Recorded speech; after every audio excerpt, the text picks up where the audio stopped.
ذلك الكتاب لا ريب فيه هدى للمتقين صدق الله مولانا العظيم وقال النبي صلى الله عليه وسلم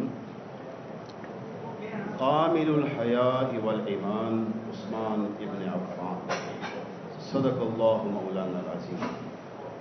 سامعین محترم، عزیزان قدر، میرے عزیز ساتھیوں، بھائیوں، دوستوں، بزرگوں، سیدنا عثمان غنی ذی النورین رضی اللہ تعالیٰ عنہ اسلام کے اندر خلیفہ سوم ہیں اور رسول اللہ صلی اللہ علیہ وسلم کی یکے بعد دیگرے دو شہزادیاں، دو بیٹیاں حضرت عثمان غنی ذی النورین رضی اللہ تعالیٰ عنہ کے عقد میں آئیں.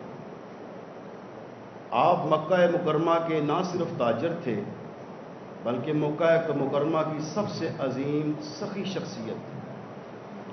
آپ کا اعزاز، شرافت، حیا اس قدر عمدہ ہے کہ رسول اللہ صلی اللہ علیہ وسلم نے فرمایا ایک موقع پر کہ لوگ عثمان سے کیوں حیا نہ کریں جبکہ اللہ کے فرشتے بھی عثمان سے حیا کرتے ہیں.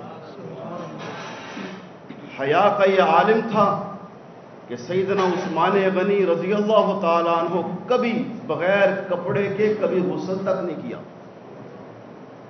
اس انداز سے سخاوت کہ دنیا آج ان کی مثال دیتی ہے. بیر عثمان مدینہ منورہ کا ایک کنواں ہے جسے لے کر حضرت عثمان نے وقف کیا تھا.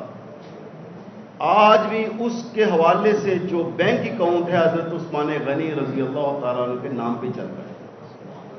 اس کا جتنا پروفٹ، جو معاملات ہیں سارے مدینہ کے غیور اور مدینہ کے محتاج لوگوں پر الخیریہ ٹرسٹ کے ذریعے چلتے ہیں. حضرت عثمان غنی قرآن مجید کو جمع کرنے والے ہیں. جب عثمان رضی اللہ تعالیٰ عنہ کا نام آئے گا تو قرآن کا نام لازمی آئے گا، جب قرآن کا نام آئے گا تو سیدنا عثمان کا نام آئے گا. اللہ نے ایسا جوڑ دیا کہ قرآن عثمان سے جڑ گیا، عثمان قرآن سے جڑ گیا کہ آخری وقت ہے، گردن پہ تلوار ہے، خون کا چھینٹا نکل کر بھی قرآن میں گر رہا ہے.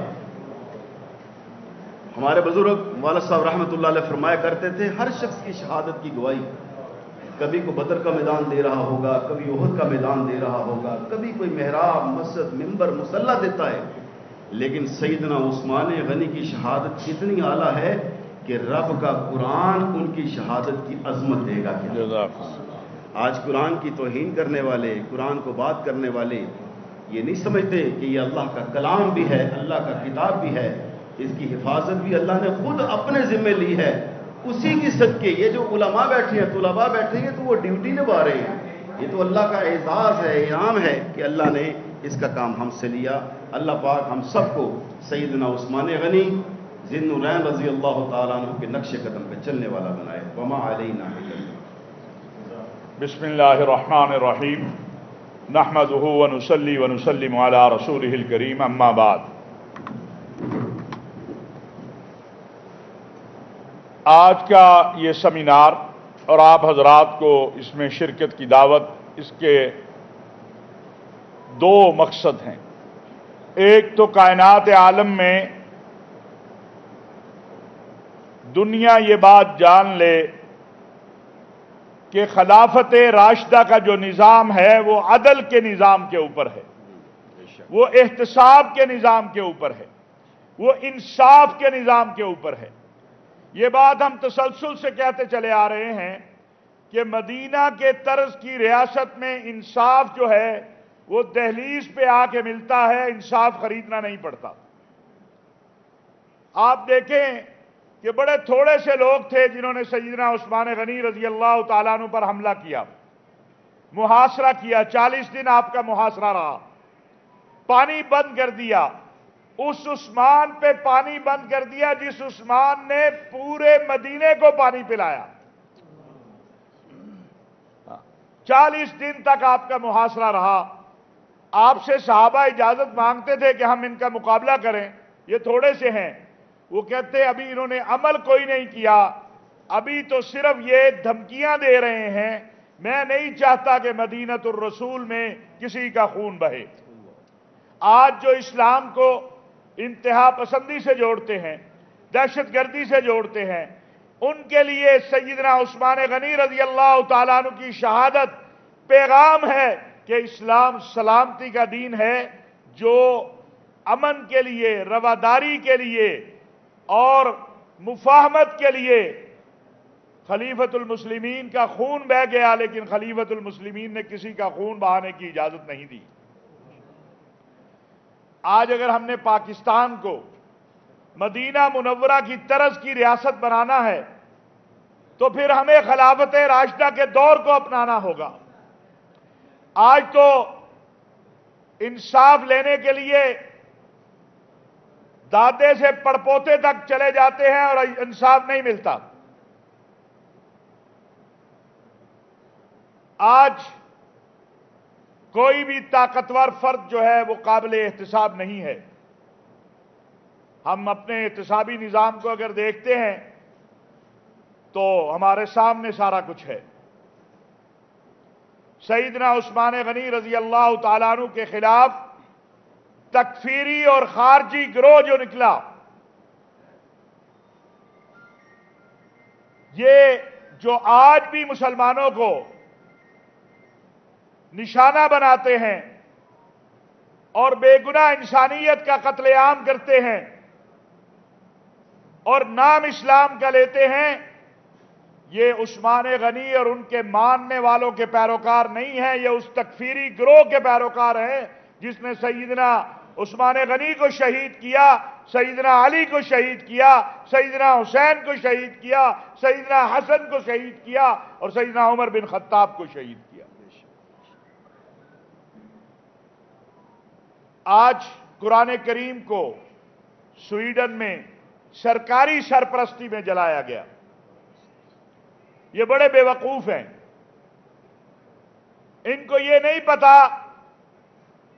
کہ افریقہ سے لے کر امریکہ تک اور امریکہ سے لے کر پاکستان تک اور پاکستان سے لے کے ارض حرمین شریفین مملکت سعودی عرب تک کروڑوں قاری جب قرآن تلاوت کرتے ہیں تو اس کی زبر پیش بھی اوپر نیچے نہیں ہوتی۔ بے شک اللہ تعالیٰ نے اس قرآن کی حفاظت کا اعلان کر رکھا ہے، اور سیدنا عثمان غنی رضی اللہ تعالیٰ عنہ محافظ قرآن بھی تھے، ناشر قرآن بھی تھے، حافظ قرآن بھی تھے، اور انہوں نے اپنے دور میں قرآن کریم کی بعض روایات کے مطابق 7 جلدیں بنائیں، یعنی 7، اور بعض کے مطابق 3 بنائیں، اور پھر ان کو پوری دنیا کے اندر رکھوا دیا تاکہ قرآن کریم قیامت کی صبح تک محفوظ ہو جائے۔